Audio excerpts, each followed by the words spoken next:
자, 은혜 받으실 하나님 말씀은 데살로니가전서 4장 1절로 12절 말씀입니다. 신약 성경 331면에 있습니다. 자, 오늘 하나님 말씀은 말씀의 제목이 하나님의 뜻은 이것이니, 하나님의 뜻은 이것이니. 데살로니가전서 강의 7번째 말씀 함께 은혜 나누도록 하겠습니다. 우리가 바울 서신을 보고 있습니다.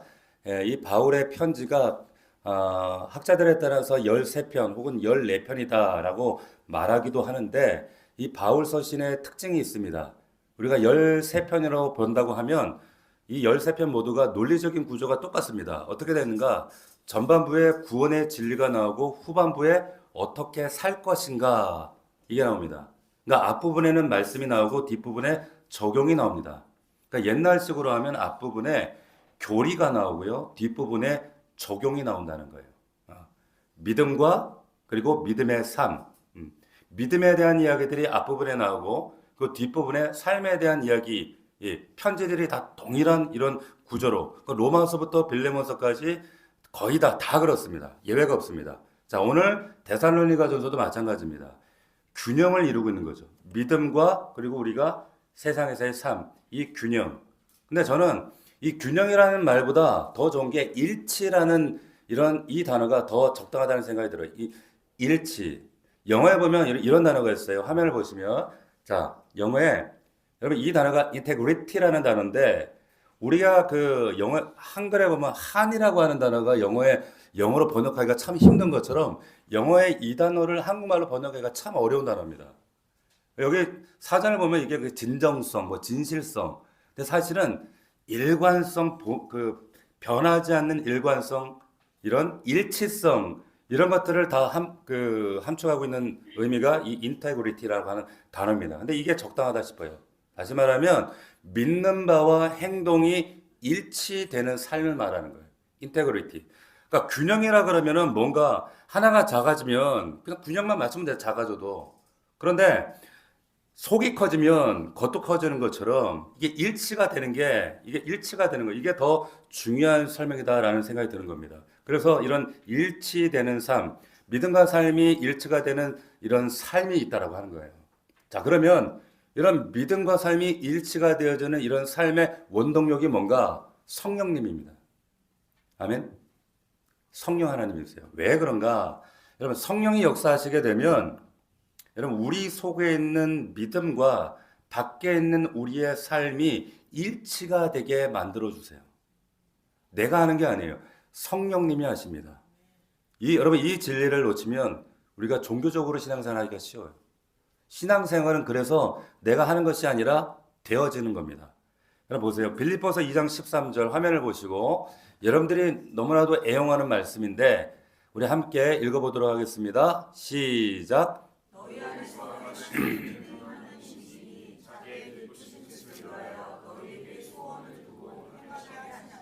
자, 내 안에 성령 하나님께서 내주하십니다. 근데 성령께서 하시는 일이 뭐냐? 내게 막 소원을 주신다는 거예요. 소원을 주시는데 그 소원이 하나님의 뜻과 기쁘신 뜻과 일치가 되는 거예요.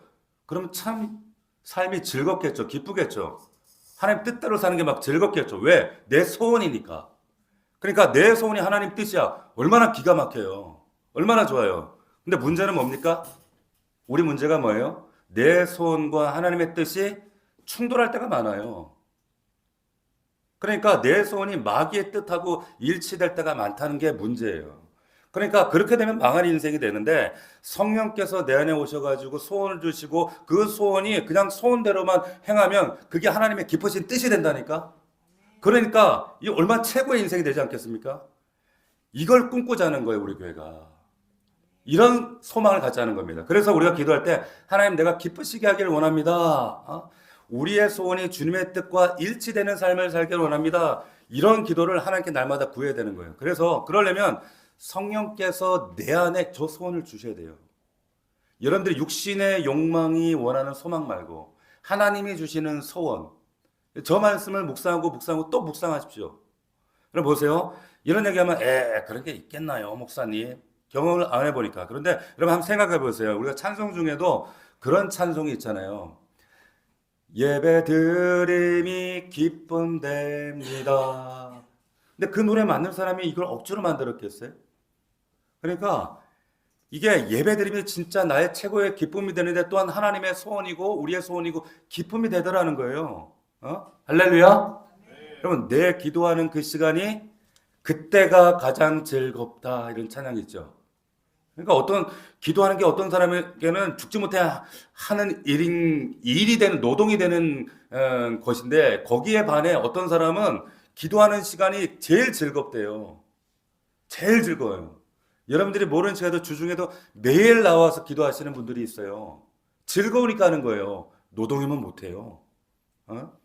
자, 그러니까 성령께서 마음의 소원과 하나님의 기쁘신 뜻을 일치하게 만드신다고요.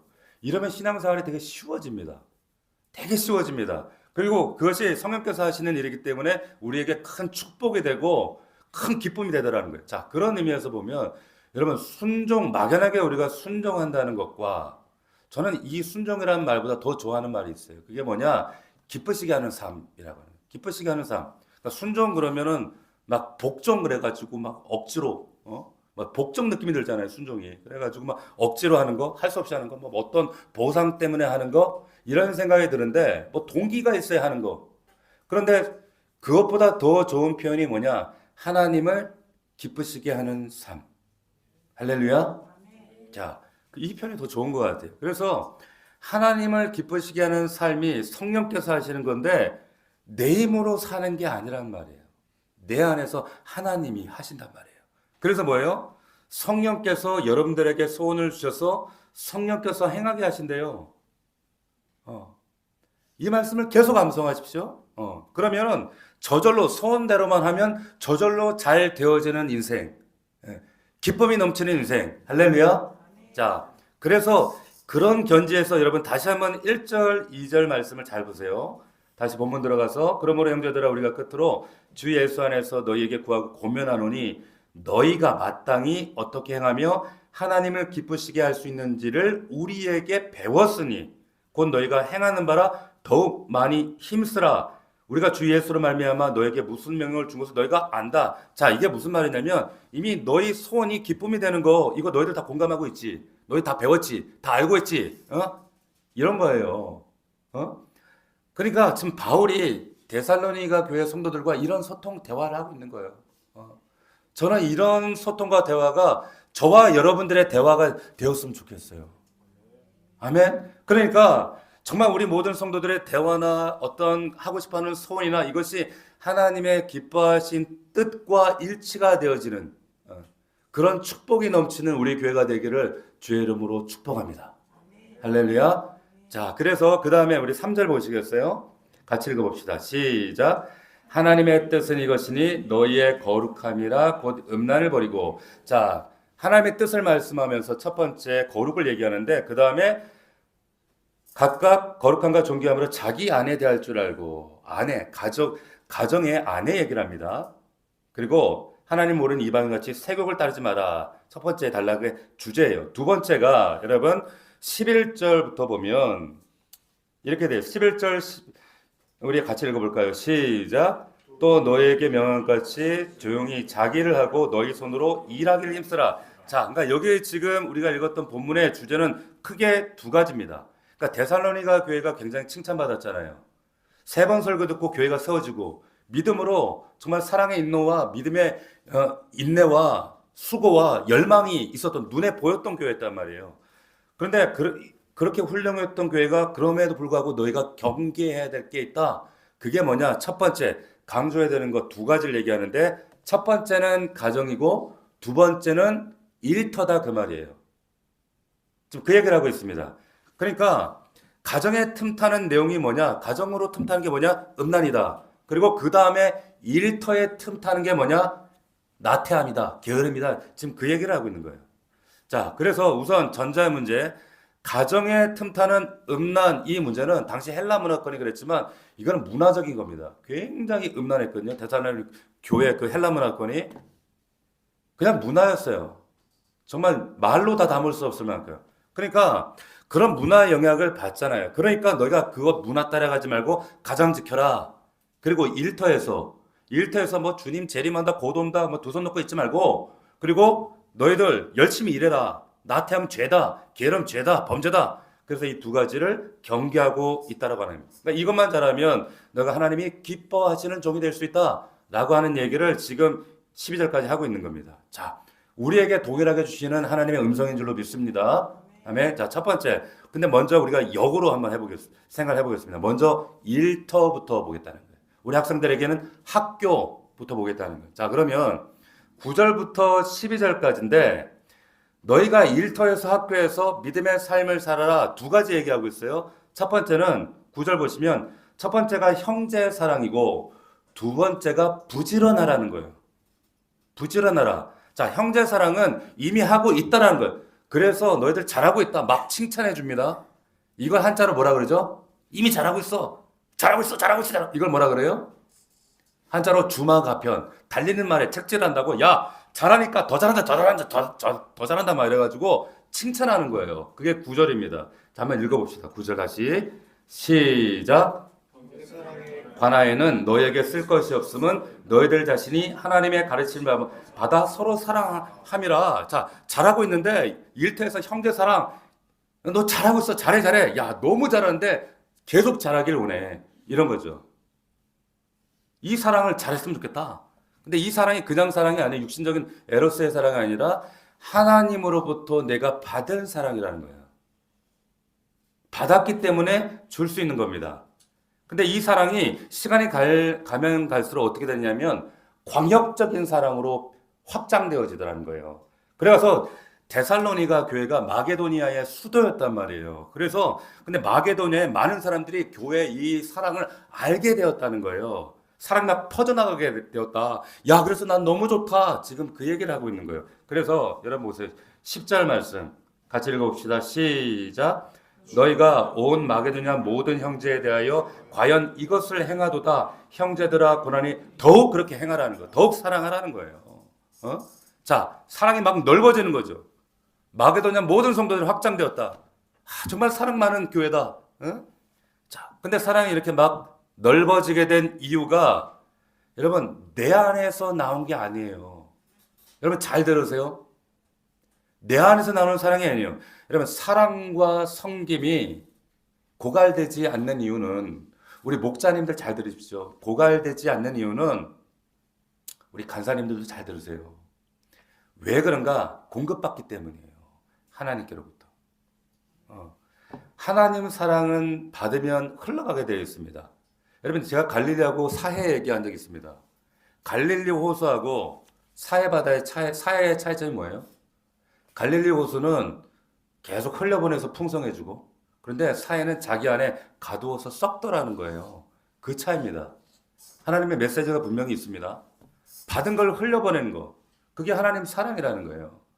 그런데 그게 꼭 그리스도 안의 사랑뿐만 아니라 가정 안에서 내 이웃 간의 사랑에서도 동일하게 왜 사랑을 하다가 지치고 짜증이 나고 화가 나고 왜 본전 생각이 나고 그럴까요?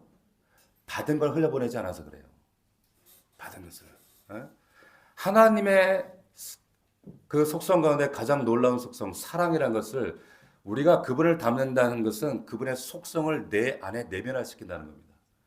하나님은 우리에게 주시는 분이거든요. 생명과 호흡과 만물에게 모든 것들을 주시는 분인데 받으면 주게 돼 있어요. 흘러가게 되어 있습니다. 잘 보세요. 그럼 저를 주목하세요. 우리 주변에 보면 이런 분들이 있어요. 어떤 분은 참 어떻게 저렇게 잘 베풀고 인생에 늘 흘려보내고 주는 인생이 있고 늘 자기 욕심 챙기고 자기 것만 알고 늘 챙기는 그 사회처럼 짠내나는 이런 사람 분들이 계세요. 보세요. 흘려보내는 사람들은 그런 분들은 뭔가 내 속에서 뭔가 발전돼서 나오는 게 아니라 하늘의 능력을 받았기 때문에 그런 거예요. 여러분 이스라엘 여러분 지형을 잘 보시면 왜 갈릴리가 이 구조가 참 재밌습니다. 이 갈릴리 이스라엘 지형을 보면 갈릴리 북쪽에 보면은 지도를 한번 생각해 봅시다. 갈릴리 그 이스라엘 작잖아요. 강원도만큼밖에도 안 돼요. 근데 그 작은 땅에 그 갈릴리 호수가 있고 쭉 요단강 있고 사해가 있습니다. 근데 이 갈릴리 호수 위에 산이 있어요. 그 산이 큰 산이 하나 있는데 북쪽에 그 산을 헬몬산이라는 산이 있습니다. 우리가 성경에서 변화산 산이라고 하는 산이 바로 그 산이에요. 그 헬몬산이 대단히 높아가지고 그 산에 지금도 거기에 스키장이 있어요. 이스라엘에 만년설이 있다는 말이죠. 거기에. 그러니까 만년설이 있다는 얘기는 무슨 말이에요? 만년설이 있다는 얘기는 거기서 헬몬산으로부터 물이 흘러 내려온다 그 말이에요. 물. 그러니까 우리 왜 그러잖아요. 에비앙 물 좋다 막 이러잖아. 왜 그래요? 알프스에서 흘러내려오는 물이거든. 비싸도만 그 에비앙 물이 맛있더라고. 비싸니까. 그죠? 그 물이 헬몬산에서 물이 내려와요. 근데 그 물이 내려오는데 그 가뭄에도 건기에도 헬몬산 주변에는 여러분 습기가 있기 때문에 산 주변에는 항상 이슬이 맺힙니다. 그래서 성경에 보면 헬몬산의 이슬 이런 표현이 나오거든요. 그러니까 하늘에서부터 내려오는 축복이다. 이런 축복을 상징해요. 헬몬산에서 흘러내려오는 물이 있고 그리고 헬몬산에 주변에 맺히는 내리는 이슬이 있습니다. 성경의 시편에 이런 말씀이 자주 등장해요. 헬몬산에 뭐 이슬 같도다. 그런단 말이에요. 하늘의 축복, 하늘로부터 내려오는 축복의 은혜를 표현할 때 이렇게 표현을 써요. 오늘도 우리 예배드리는 성도들 가운데 이런 헬몬산 이슬의 축복이 있기를 축원합니다. 할렐루야. 자, 근데 보세요. 이 물이 녹아가지고 흘러가지고 모이는 데가 있습니다. 북쪽에 어디 모이는 줄 아세요? 갈릴리 그 위에 단이라는 곳에 모여요. 단이라는 곳에 물이 모여서 갈릴리로 흘러내려오는데 단이 어디냐면 우리 말로 하면은 백두에서 한라까지 할 때 단에서 부엘세바까지 이런 표현 쓴단 말이에요. 그 단에 물이 모인단 말이죠. 그 남쪽에는 또 물이 어디가 많이 모이는가 하면은 부엘세바, 이삭의 우물, 맹세의 우물, 7개 우물이 있고 그랬잖아요. 실제로 가면 성지순례 갔다 오신 분들 얘기가 그래요. 단에 물이 막 굉장히 풍성하고 부엘세바에 물이 많고 희한하게 가운데는 뻥 물이 없어. 요단강 주변만. 요단강도 우리나라 그냥 개울이야 개울. 이런 것만 흐르고 있어요. 자, 그런데 단으로부터 물이 흘러요. 근데 여러분 흐르다는 말이 히브리 말로 뭐냐면 조르입니다. 조르. 뭐라고요? 조르. 단에서부터 흐른다. 그래서 조르단이에요. 요단. 예. 그러니까 영어에 보면 조르단, 요르단 그런단 말이에요. 영어에 마이클 조단 있잖아요. 그것도 조르단이에요. 조르단. 그러니까 조르가 흐른다. 단으로부터 흐른다. 조르단 이 말이에요. 그러니까 여러분 단에서부터 왜 흘러요? 왜? 하늘로부터 축복을 받았기 때문에 흐르는 거예요. 그래서 조르단 사랑이 그런 거라고. 우리가 흘려보내야 될 하나님의 은혜와 사랑이 그런 거예요. 그러니까 하나님으로부터 받았기 때문에 헬몬산으로부터 물을 받았기 때문에 뭐예요? 내 거 아니란 말이에요. 내 거 아니에요. 하나님 주신 거라고. 그래서 흘려보내는 거예요. 그러니까 이 지명이 주는 이 메시지가 크더라니까요. 단에서부터 흘러가는 거예요. 다시 말하면 여러분들이 말하자면 단으로부터 흘러간다. 다시 말하면 여러분들은 나로부터 흘러가는 거예요. 박 목사로부터 흘러간다 그러면 뭐가 되는 거예요? 조르단이 아니라 조르박이 되는 거예요. 조르박. 좀 조르박. 좀 그렇긴 하지만 쪼르고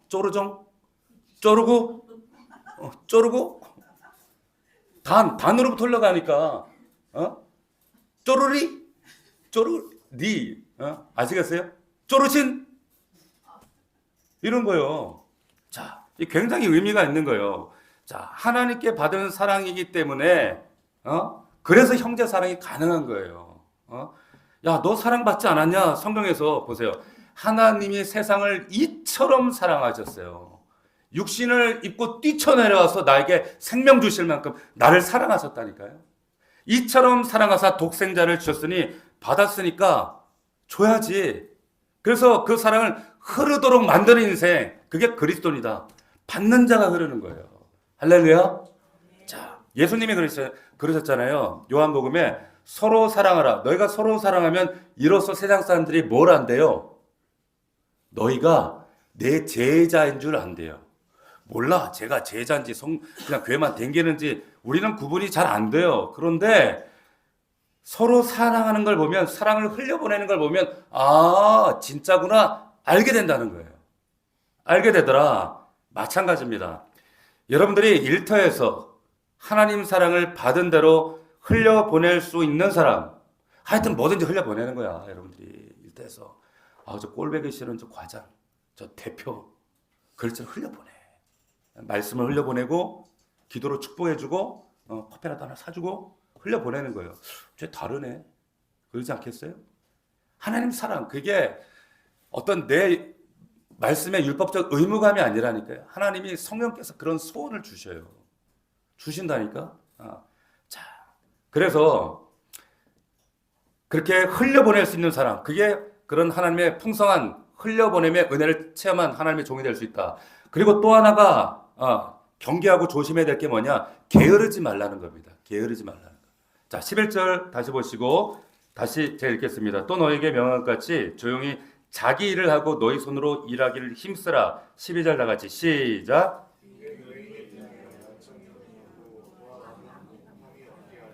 자, 여러분 헬라 문화권은요 노동을 경시했습니다. 노동을 무시해. 왜냐? 노예제 사회였기 때문에 일은 노예나 하는 거지. 일반 사람들은 일하는 것을 어떻게 일을 노동을 해? 이런 생각 가지고 있었어요.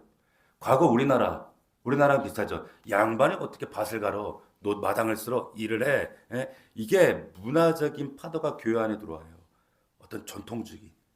어떻게 남자가 부엌에 들어가 막 이런 것처럼. 이런 게. 근데 우리는 말씀으로 분별하고 말씀대로 사는 사람들이잖아요. 그러니까 이 우리나라 사람들에도 그 인식 가운데도 양반처럼 놀고 먹는 거 이런 것들을 복이라고 생각하고 일하는 것을 아이고 참 버겁다 이런 잘못된 경시하던 시대가 있었다. 아니요. 근데 성경은 분명히 말합니다. 노동은 거룩한 거래요. 일은 여러분 거룩한 겁니다. 여러분 잘 아셔야 돼요.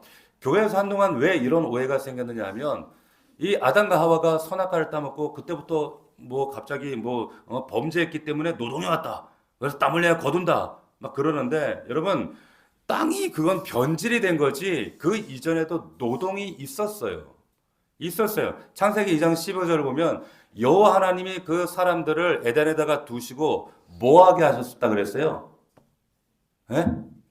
경작하게 하셨대요. 타락하기 전에 경작함이라고 성경이 아예 명확하게 기록을 해놨어요. 옛날 성경에는 돌보고 지키게 하셨다.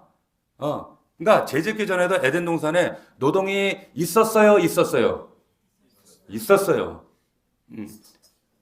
그러니까 노동이 거룩한 일이라니까요. 공부하는 게 거룩한 일이라니까요. 열심히 사는 게 노동이 곧 하나님의 일이라는 거예요. 자, 그러니까 여러분 예수님도 그러시잖아요. 아버지가 일하시니 나도 일한다. 아버지가 일하니까 아버지 그럼 저주받은 거네? 하나님이? 아니라는 거예요. 일하는 게 성도들의 진정한 모습이다. 여러분들 그걸 꼭 붙들었으면 좋겠습니다. 그래서 에스겔서 여러분 16장 49절을 보시면 소돔의 죄악들에 대한 그 설명을 하고 있어요. 거기에 보면 소돔 그러면 제일 먼저 우리는 동성애 죄악들, 음란함들 이런 것들 우리가 언뜻 떠올리게 되는데 그 죄악 목록들 가운데 포함된 목록 중에 하나가 뭐냐? 게으름이 있습니다. 한번 잘 읽어드릴게요. 보세요. 에스겔 16장 49절입니다. 내 아우 소돔의 죄악은 이러하니 그와 그의 딸들에게 교만함과 음식물의 풍족함과 태평함이 있으며 옛날 성경에는 이 태평함이 게으름이었어요. 게으름. 그러니까 게으름이 있으며 또 그가 가난하고 궁핍한 자를 도와주지 않으며 소돔의 죄악들 이렇게 구체적으로 열거하는데 교만함이 있었다는 거예요. 그리고 풍족한데 풍족하다고 게으른 거. 그래서 형제 돌보지 않는 거. 이걸 죄악으로 한 죄의 목록으로 묶어버리는 겁니다. 받은 걸 흘려보내지 않는 것을 죄악이다 이런 뜻이에요. 게으름과 함께. 그러니까 여러분 보세요. 소돔이 망한 자리가 여러분 역사적으로 아세요? 소돔이 발견된 거 아세요? 그 터가 어딘 줄 아세요? 지금 사해바다 옆에요. 그러니까 불가사의가 사해가 그 소돔과 고모라가 유황불로 망했다 그랬잖아요. 그 사해 주변에 그 소돔의 터가 발견됐는데 주먹만한 유황 덩어리들이 나오는 거예요. 근데 순도 거의 90% 이상의 유황 덩어리들이 나옵니다. 근데 사해바다 사막에 그게 왜 나와? 자, 성경 말씀에 다 있다니까요. 그래서 보세요. 이 소돔의 죄악이었다는 거, 뭐 게으른 거, 그리고 하나님께 받은 은혜 사랑을 흘려보내지 않았다는 거. 그래서 소돔 옆에 거기서 말해요. 사해 바다가 그렇게 딱 가두어진 그 모습. 그러니까 참 그 지리적인 메시지가 딱 거기에서 소돔도 멸망하는 것과 일치돼서 참 큰 메시지가 있더라는 거예요. 자, 보세요. 자, 열심히 일하셔야 됩니다. 할렐루야. 열심히 학생들은 공부해야 돼요. 이게 우리 거룩한 사명이란 말이죠. 그럼 내가 열심히 내가 먹고 살 만큼만 뭐 일하면 되겠네? 아니요. 넘어서야 된다는 거예요.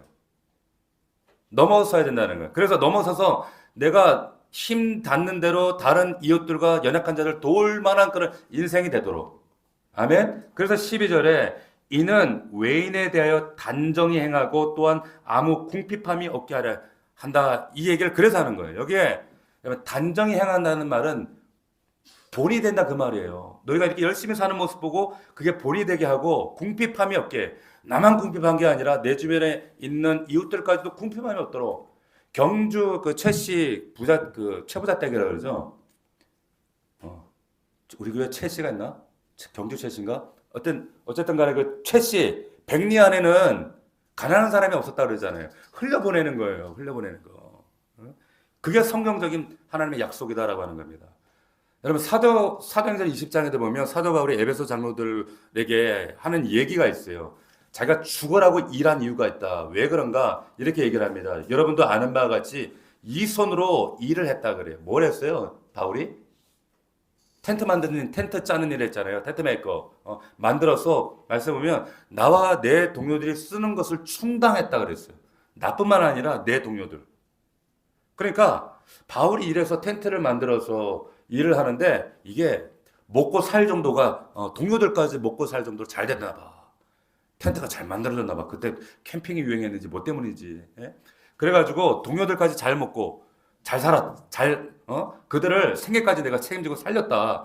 그 다음에 뭐라고 말씀이 나오냐면 범사에 여러분에게 모범을 보여 수고하여 약한 사람들을 돕고 또 주 예수께서 친히 말씀하신 바 주는 것이 받는 것보다 복이 있다 하심을 기억해야 함이니라.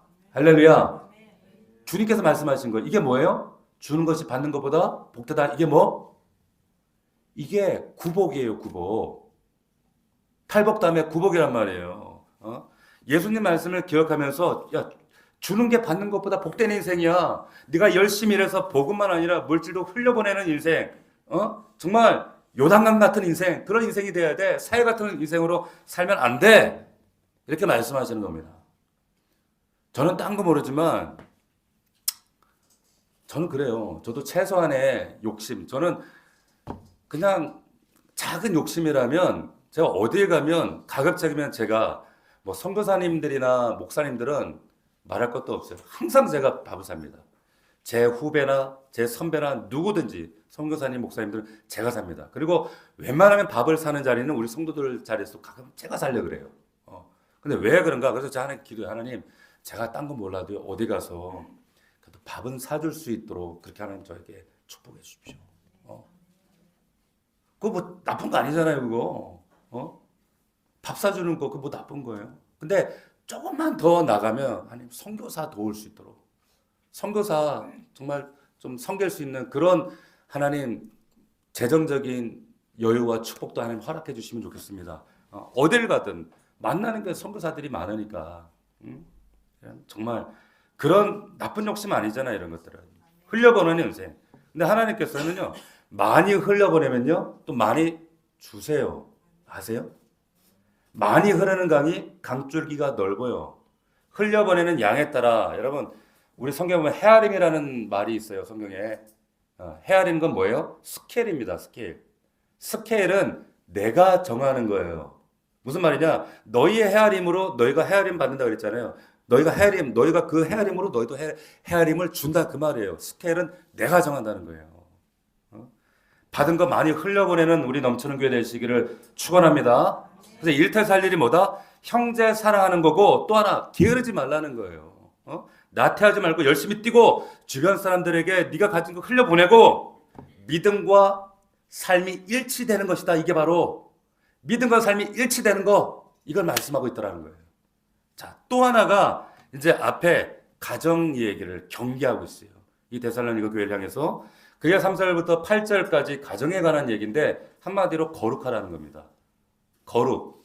자, 고개를 드시고 자녀들아 고개를 들지어다 목사님을 보거라.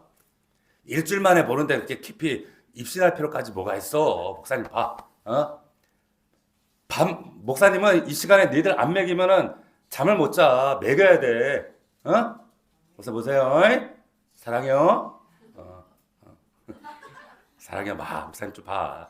자, 또 하나는 가정인데 거룩이라는 거예요. 자, 왜? 청년들 잘 들어야 돼. 너희들이 가정을 이루어야 되기 때문에 앞으로. 가정의 목적은 잘 먹고 잘 살고 육신의 정욕으로 남녀가 만나가지고 내 육신의 만족을 위해서 나 이런 여자랑 이런 남자랑 결혼해서 이거 자랑하려고 하는 것이 아니라 가정의 목적은 뭐다? 거룩이라는 거예요. 그래서 거룩한 자손을 계속 다음 세대에 이어주는 거예요. 잘 기억해야 돼. 괜히 이쁜 거 보고 쫓아다니다가 망한단 말이에요. 잘생겨 보고 어머 오빠 막 이러지 마. 그러면 안 돼. 예? 자, 거룩이라는 게 뭐예요? 설명했잖아요. 거룩. 구별되었다는 거예요. 그냥 다르게 사는 거예요. 다르게 사는 거. 쉽게 얘기해서 보세요. 여러분들이 지금 이 주일에 여러분들이 거룩한 주의 종들입니다. 할렐루야. 거룩해요. 왜 거룩해요? 남 놀 때, 남 여행 갈 때, 남 뻘짓할 때 여러분들이 지금 예배하잖아. 다르잖아. 그래서 이렇게 거룩하다고 하는 거예요. 그래서 주일을 거룩한 날이라고 하는 거예요.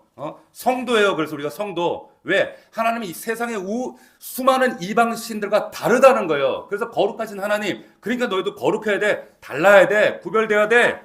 네, 구별됨이 없다. 그러면 거룩을 상실한 거. 이거는 레위기에서는 아주 심각한, 이것은 정말 병이었거든요. 그래서 우리가 주일 성수. 목사님 말에 무슨 주일 성수 율법적이야. 그게 아니에요. 주일은 내가 지키는 게 아니라니까. 여러분들이 지키는 하나님의 안전장치라는 걸 여러분 기억하셔야 돼요. 보세요. 주일, 월, 화, 수, 목, 금, 토, 일. 다 똑같은 날이야? 그럼 구별이 없잖아요. 그럼 거룩하지가 않잖아. 그래서 우리가 어떻게 해요? 월, 화, 수, 목, 금, 토. 뭐라 그래요? 주일. 다르잖아. 이건 거룩한 거예요. 다르다니까? 다르게 보는 날이에요, 이 날은. 그래서 우리가 이 날을 예배로 따로 시간을 구별하고 내 몸을 구별하고 세상 사람들과는 다른 안식을 누리고 그리고 예배를 통해 말씀을 내 안에 내면화해서 이 말씀으로 한 주간을 또 거룩한 날들로 확장시켜 나가는 게 그리스도인들이다. 할렐루야. 이거 잊어버리시면 안 돼요. 자, 제가 청년에 여담이지만 청년 때 자매들, 성도 자매들 가운데 얘기하다 보면 여자들이 자매들이 있잖아. 우리 청년들 잘 들어봐. 자매들이 겁나 싫어하는 남자들이 있더라고. 목사님이 청년회 목회할 때. 왜 저렇게 꼭 보면은 다 지네들끼리 연애도 하고 뭐 아니면 밖에서 연애하고 그러는데 혼자 이렇게 빌빌 연애 못하는 남자가 있었어. 그래서 제가 자매들한테 물어봤어요. 왜 쟤는 이렇게 인기가 없니? 쟤 어떡하냐 쟤 왜 그러니 그랬더니 자매들이 이구동성으로 그 얘기를 하더라고. 그래서 어떤 자매가 저한테 목사님 쟤는요 여자들마다 다 프로포즈를 해요. 다 찝적댄다는 거야. 다 좋대. 예? 그러니까 모든 사람들한테 한 번씩 다 찔러보니까 구분이 없잖아. 구별함이 없잖아. 거룩함이 없잖아. 특별함이 없잖아요. 너만 특별한 사람이하고 걔만 찍어야지. 찍어서 그 사람에게 마음과 정말 정성을 다해야지. 그래 가정도 이루고 사랑하고 이렇게 되는 거 아니에요. 얘는 이 사람 저 사람한테 다 프로포즈하고 다니고 찔러보고 이러니까 거룩함이 없는 거야. 무슨 말이냐? 여러분 남들이 볼 때나 하나님이 보실 때나 특별함이 있어야 돼요. 그게 거룩입니다. 거룩이에요. 다르게 살아야 돼요. 3절 보세요. 하나님의 뜻은 이것이니 너희의 거룩함이라 곧 음란을 버리고 4절 우리 같이 읽겠습니다. 4절 시작. 그러면서 안에 가정 이야기를 하는 거예요. 가정. 야, 가정에 뭐가 있어야 돼요? 거룩이 있어야 돼요. 세상 불신 가정과 달라야 되는 게 있어야 돼요. 뭐요? 거룩이란 말이에요. 다르게 사는 가정, 다른 모습. 이거 옛날에 이거 우스개 농담인데 옛날에 아주 옛날 농담이에요. 와가지고 누가 그러더라고. 야야야 이거 봐봐 이거 봐 한자에 있잖아 이거 우물정자에 이 점을 찍으면 이게 뭐게 이거 썰렁한 농담을 하더라고. 여러분 보세요. 우물정자에다 점을 뻥 찍으면 이게 뭐예요? 한자에? 예? 이런 한자 없어요. 이런 한자가 어디 있어? 근데 그 뭐라고 하냐면 퐁당퐁자래. 예. 처음에 난 그 진짜 퐁당퐁자라는 게 있는 줄 알았어. 그래가지고 근데 나중에 없더라고. 진짜 신거는 저건 맞아. 재미없죠. 저런 수준 높은 개그를 하다니 하면서 나랑 수준 안 맞다고 막 이랬는데 또 와서 뭐라 하냐면 입고자에다가 사내 남자고 계집 여자를 해놨어. 그러니까 방 안에 남자 여자가 있는 거야. 이거 해계망치가 하잖아. 이게 한자가 이런 한자가 있나? 그런 한자도 없어요. 근데 그러면서 뭐라면 이게 무슨 자게 그러더라고. 무슨 자에게? 그러면서 뻔할 뻔짜래. 예? 방 안에 남자가 있으면 뻔하지 않냐 이거야. 참. 이게 너무 유치해서 웃음도 안 나오는 그런 아재 개그를 하더라는 거야. 근데 왜 이런 얘기를 드리냐? 우리 성도들의 특징이 뭐냐면 우리 그리스도인들의 특징은 뭐냐? 뻔하게 사는 존재들이 아니다 그 말이에요. 거룩이라는 말은 뻔하게 살지 말라는 거예요. 뻔하게 사는 게 아니라 다르게 사는 거예요. 할렐루야. 그게 거룩이고 성도예요. 여러분 기억하십시오. 뻔하게 살면 안 돼요. 그게 성경에서 말하는 뭔가 달라야 되지 않겠어요? 안 믿는 사람들과 똑같이 살면 뭐하러 교회 다녀? 절에 다니는 사람들과 다르지 않는데. 응? 당시에 아무리 그 데살로니가 헬라권 문화권이 음란하고 폐역하고 그럴지라도 왜냐하면 그때는 여자 바꾸는 게 일이었거든. 아내를 수도 없이 바꿨어요.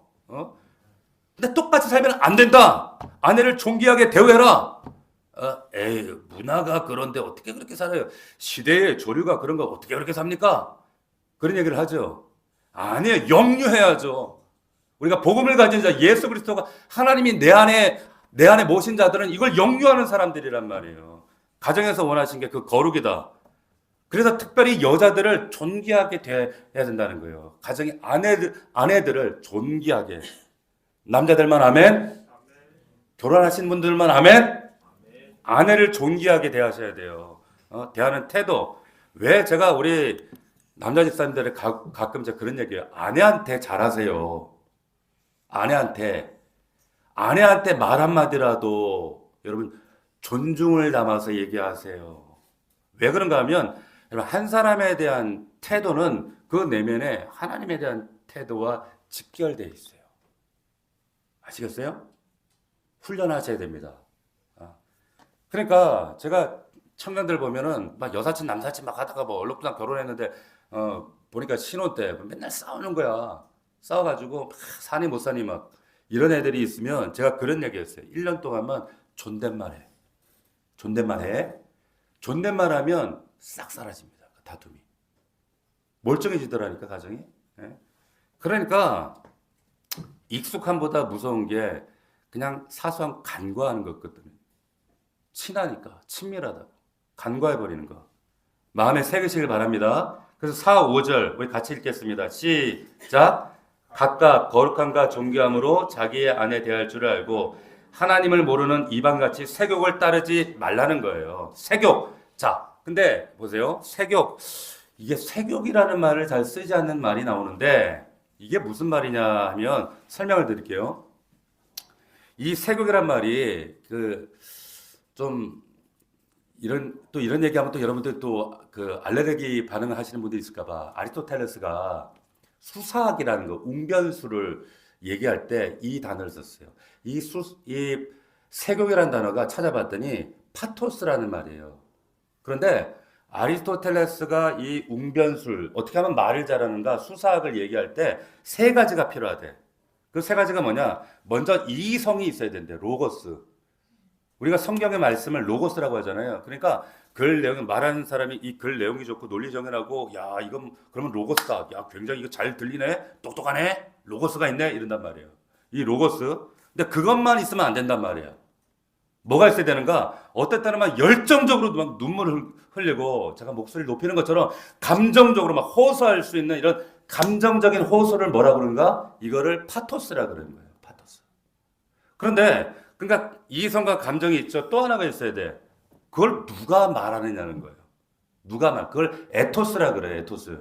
그러니까 되게 말 잘하고 야 말이 화려하고 유려한데 저거 인간 개쓰레기네 이러면 들리겠어요? 안 들린단 말이야. 안 들려요. 근데 어떤 존경하는 분이 막 희생하고 십자가 지고 정말 이런 분인데 말은 근데 이분이 말은 좀 어눌하고 논리 정연성도 없고 이성도 없고 이런데도 좀 감정도 좀 떨어져도 말하면 와닿는단 말이에요. 왜? 그분의 인격 때문에, 삶 때문에. 예. 그러니까 말이 잘 전달되기 위해서는 이렇게 이성적인 로고스가 필요하고 감성적인 파토스가 필요하고 이런 에토스, 인격적인 에토스가 필요하다. 이걸 아리스토텔레스가 했는데 여기 세욕이라는 단어가 이 파토스란 말이에요. 파토스. 그러니까 사전 찾아보니까 성경에 이 세 군데가 나와. 첫 번째 로마서 1장 26절에 들어보세요. 이 때문에 하나님께서 그들을 부끄러운 욕심에 내버려 두셨으니 이 로마서 1장 26절에 나오는 말씀인데 이게 동성애 얘기하는 거예요. 동성애 빠진 인간들 그래서 내버려 뒀다는 하나님도 너무 막 더럽고 추악해서 그러니까 여기에 나오는 욕심이라는 단어가 파토스입니다. 욕망에 내 몸을 던져버리는 거야. 또 골로새서 3장 5절에 땅에 있는 지체를 죽이라 곧 음란과 부정과 사욕 이게 파토스입니다. 사욕. 이거는 우상 숭배라 그러거든요 뒤에. 그러니까 사욕 충동적인 욕심. 그리고 5절 여기 나오는 거예요. 하나님을 모르는 이방과 같이 세욕을 따르지 마라. 그러니까 충동대로 막 사는 인생. 이거 그렇게 따르지 말고 파토스대로 살지 말고 너희들 로고스 우리는 이 하나님 말씀으로 생각해라 이거 로고스 해라 사고해라 분별해라. 여러분 고린도 교회 문제가 뭐였어요? 뭐 수많은 문제가 있으면 그 중에 이 사람들이 은사가 막 하나님의 성령이 역사하니까 막 방언이 막 나오는 거야. 하고 싶어, 막 기도하고 싶어. 그러니까 막 예배 시간에 목사가 설교한 동안 막 방언하고 이러니까 왜 바깥 사람들하고 저 뭐 하는 짓이야 저거? 그러니까 그러지 말고 그러면 이런 사람들 또 돌아다니다가 막 기도 같은 데만 돌아다니고 이러다가 뭐 이상한 거 받아가지고 막 또 눈이 딱 뒤집어져가지고 이러고 돌아다닌다고. 자 방언하고 싶으면 고린도전서에 뭐라고 합니까? 하나님과 은밀하게 독대하고 대중들 앞에서는 자중하고 그러나 같이 모였을 때는 기도하지만 그래야 외인들이 봤을 때 미쳤다 그런 말도 하지 않고 너희들이 그럴 때 너희들이 타인들의 반응도 생각하면서 고려하면서 파토스대로 충동대로 하지 않고 내 멋대로 하고 싶은 대로 하지 않고 통제하고 조절할 줄도 알아야 된다. 이게 성령의 열매잖아요. 절제해야 된다는 거예요. 나는 자유야 이래가지고 그러나 성경이 뭐라고 얘기합니까? 너희가 자유하지만 모든 것이 가나 모든 것이 유익하지는 않다 그랬어요. 덕이 안 되면 하지 말라는 거예요. 자, 그래서 너희가 절제해야 된다, 한계를 둬야 된다, 분수를 넘지 말라는 말씀을 하고 있는 겁니다. 6절 같이 읽어보겠습니다. 6절 시작. 이 일에 분수를 넘어서 형제를 하지 말라. 이는 우리가 너희에게 미리 말하고 증언한 것 같이 이 모든 일에 주께서 친언한다. 자, 그러니까 본능 없는 충동 없는 사람이 어디 있어요? 그러나 다 허용하면 안 되고 성령의 마지막 열매인 이 절제를 우리가 지킬 줄 알아야 된다. 이 말이에요. 그러니까 여기에 적당하게 루터가 아주 좋은 예시를 하나 들었어요. 전에도 말씀드렸지만은 자, 우리가 충동이 있는 건 욕망이 있다는 건 사실 죄는 아니에요. 그 자체가. 그럴 수 있지. 충동이 생길 수 있잖아요. 그죠? 그러나 새가 날아가다가 내 머리에 똥을 쌌어. 이건 막을 길이 없어요. 그렇잖아요. 내가 하늘만 쳐다보고 살 수는 없잖아. 이러고 다닐 수는 없잖아. 그런데 그건 그냥 세상 말 아예 운 없네 재수없네 이러고 지나갈 일이야. 그러나 새가 날아가다 내 머리에 와서 둥지 트는 거 그거는 둥지 트고 여기다 알 까고 새끼 치고 이러고 있으면 어떻게 해야 돼요? 이런 잡사고가 이게 미쳤나라고 이거 쳐야 될 거 아니에요. 맞아요? 루터가 한 얘기예요. 둥지 트는 건 네가 쳐버려야지. 똥 맞을 수 있어요. 아시겠어요? 똥 맞을 수 있어요. 그러나 둥지는 안 된다는 거예요. 충동이 있을 수는 있어요. 하지만 둥지 틀게는 만들면 안 된다는 거예요. 아멘? 특별히 남자들 잘 들으세요. 남자들이요. 둥지 틀지 마세요, 여기에. 응? 자, 계속 그런 일이 놔두면 어떻게 되는가? 성령 하나님이 근심하세요. 근심. 꼭 있잖아요. 교회에서 이런 분이 있었어요. 우리 교 말고 꼭 그 장로님이라서 좀 죄송한데 그분 꼭 청년들이 치마 짧은 애들 가슴 파진 거 가지고 막 뭐라 그러는 거야. 왜 저 교회가 짧은 거 입고 다니고 저 치마가 저거 뭐냐고 다리가 속살이 보고 가슴이 왜 파였냐 그러고 막 그래. 난 속으로 지 눈이 이상하니까 해석을 저렇게 하지. 그러면서 장로님 그 치마가 짧은 게 다리가 좀 긴 거라고.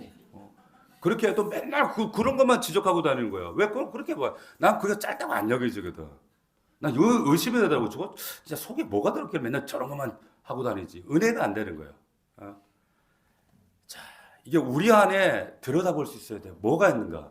그래서 7, 8절 같이 읽겠습니다. 시작. 하나님이 우리를 부르심은 부정하게 하심이 아니요 거룩하게 하심이니 그러므로 저버린 자는 사람을 저버림이 아니요 하나님 너에게 그의 성을 주신 하나님을 저버림이라는 거예요. 자, 그러니까 여러분 잘 지켜야 돼 마음을. 예전에 이 얘기만 하고 마치겠습니다. 한병철 교수가 쓰신 그 피로사회라고 하는 책이 있었어요. 굉장히 유명한 책입니다. 제독 그 학자인데 이분이 책에 굉장히 의미 있는 얘기를 한 부분이 있어서 제가 좀 여러 번 그 생각을 했던 책이었는데 뭐냐면 우리나라 같은 이런 대한민국 사회 성과주의, 비교, 경쟁 이런 것들이 너무 찌들려 살아가다 보니까 이런 사회에 나타나는 특징이 뭐냐면 폭력과 음란이라는 거예요. 사회 병리학적인 문제가 폭력과 음란이 온다는 거예요. 여러분 폭력과 음란은 경쟁하고 욕심으로 살아가면 반드시 오게 돼 있어요. 저도 공감합니다. 욕심으로 막 사람이 욕심만 오로지 눈앞에 욕심만 살아가다 보면 날카로워지고요. 폭력적이게 되고요. 근데 나중에 음란으로 빠지게 돼요. 왜 그런 줄 아세요? 지치기 때문에. 그러니까 여러분 너무 피로하게 살지 마십시오. 너무 여기저기 뛰어다니지 마세요. 분주하게 살지 마세요. 적당히 단순화시켜 우리 삶을. 예? 자, 필요한 사람들 특징을 보면 하나님께 공급받지 못하고 찌들리고 세상에 찌들리고 사람에 찌들리고 경쟁에 찌들리다 보면 피로해져요. 그래서 어떤 청년에게도 제가 생활을 좀 단순화시켜야 돼 자꾸 그 얘기를 하는 것도 어떤 분에게도 자꾸 얘기를 하는 거예요. 그렇지 않으면 굉장히 폭력적이고 뒤에 가서 지치고 음란해집니다. 왜 그런가 하면 어떤 분들 보면 교회에서 막 이렇게 막 거친 분들이 있습니다. 폭력적이고 막 교회 와서 폭력까지 쓰지는 않지만 보나마다 제 생각에는 참 불쌍한 생각이 드는 거예요. 저분이 참 영혼이 피로하구나. 피곤하구나. 근데 그런 경우에는 뒤에 보나마나 음란과 또 연결된 경우가 많이 있습니다. 다 해보세요. 나중에 이 다윗이 피로해지니까 음란해져요. 그래서 밧세바 사건이 터진 거예요. 그러니까 쉴 때조차도 우리는 정말 쉴 때 여러분 우리의 영혼을 성령과 교통하고 체험받는 시간 그리고 그 교제하는 시간 이게 정말 필요한 거예요. 그냥 자빠져서 집에서 TV만 켜고 이렇게 하면 안 되고 하나님과 충분한 그런 시간 잠깐이라도 하나님과 소통하고 체험받고 이런 시간이 굉장히 중요하다라고 하는 겁니다. 그래서 마지막으로 여러분들에게 이사야 40장 말씀 제가 이 말씀을 선포하고 마치겠습니다. 잘 들으세요. 여호와 땅끝까지 창조하신 하나님 이분은 피로가 없어요.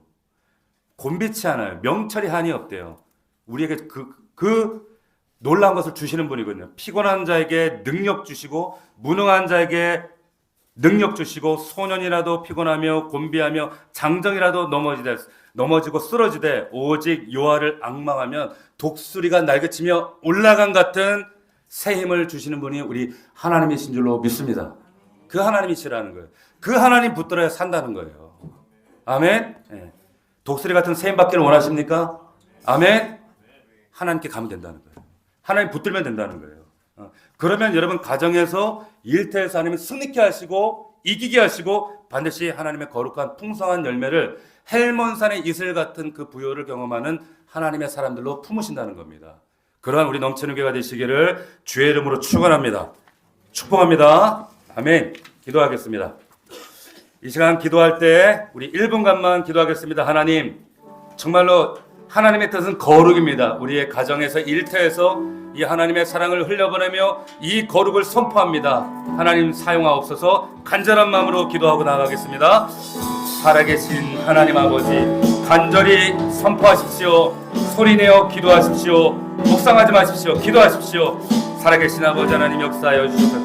하나님의 뜻은 이것이니 곧 너희의 거룩함이니라. 음란함을 버리고 거룩함과 존귀함으로 자기의 아내를 대하라. 그리고 너희가 힘써 형제를 사랑하라. 그리고 너에게 명한 같이 조용히 자기 일을 하고 너희 손으로 일하기를 힘쓰라. 아버지 하나님, 가정과 일터에서 하나님의 이 약속의 말씀을 붙들고 승리하는 우리 넘치는 교회 사랑하는 성도들 될 수 있도록 축복하여 주시옵소서. 함께하여 주시옵소서. 역사하여 주시옵소서. 주님, 정말로 이 거룩을 선포합니다. 우리 사랑하는 아들, 딸들이 거룩한 하나님의 구별된 정말 세상과 다른 삶을 살아낼 수 있도록 우리 넘치는 교회 성도들이 세상과 구별된 삶의 증거들이 나타나기를 원합니다. 아버지 하나님, 함께하여 주시옵소서. 주의를 거룩하게 지킬 수 있도록 역사하여 주시옵소서. 우리의 삶을 거룩하게 구별할 수 있도록 역사하여 주시옵소서.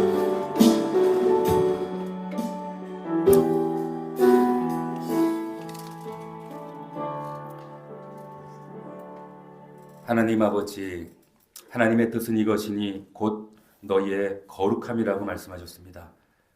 우리 안에 있는 모든 음란을 버리게 하시고 가정과 일터에서 하나님의 거룩을 선포하며 하나님의 사랑을 흘려보내며 헬몬산의 그 물처럼, 헬몬산의 이슬처럼 그 축복을 유통하는 복의 통로가 될 수 있도록 은혜를 더하여 주시옵소서. 하나님, 노동이, 일이 곧 거룩한 하나님의 일입니다. 정말 일하며 베풀며 나누는 풍성한 인생 될 수 있도록 우리 넘치는 교회를 축복하여 주시옵소서. 예수 그리스도의 이름으로 축복 기도 올리옵나이다. 아멘.